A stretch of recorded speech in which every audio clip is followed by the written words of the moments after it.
The theme of the TUC meeting at Blackpool last year was the spirit of 89, meaning for once 1889, not 1789. 1889 was chosen as marking the advent of the so-called New Unionism. What was the New Unionism?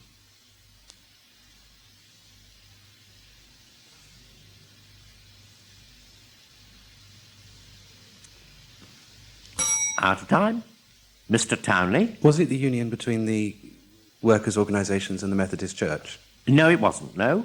Mrs. Dale shakes her head. It is the unionisation of the unskilled and relatively unskilled workers. That was the date, and that marks it.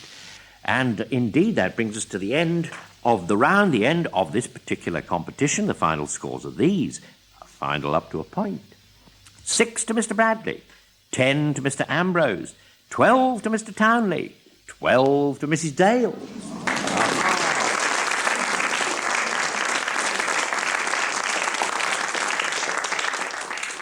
At this exciting juncture, I have to tell you that in the event of a tie, and it is a tie, in the event of a tie, we've got a tie, this happens. The contestant with the greater number of bonus points of the two who tie scored during the contest is finally the winner, and I have to say that the bonus points were these: 7 to Mrs. Dale, 9 to Mr. Townley. Mr. Townley is the winner.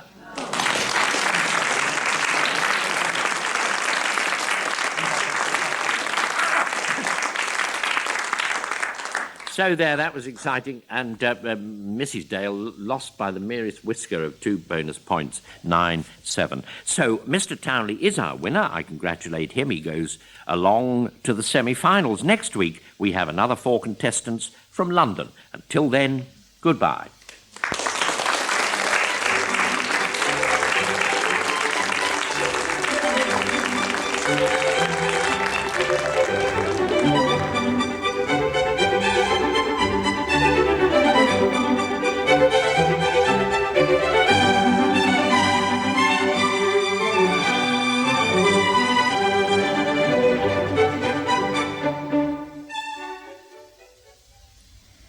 The chairman of Brain of Britain was Robert Robinson, and the questions were set by Ian Gillis. The programme was devised by John P. Wynne and produced by Richard Edis. In 5 minutes, The Archers. Later, at 7:45 in Medicine Now, Jeff Watts will be finding out about the medical history of hysteria, the use of bacteria to deliver drugs instead of causing diseases, and a new drug for dealing with one of the viruses which afflict patients suffering from AIDS. That's all in Medicine Now, 7:45.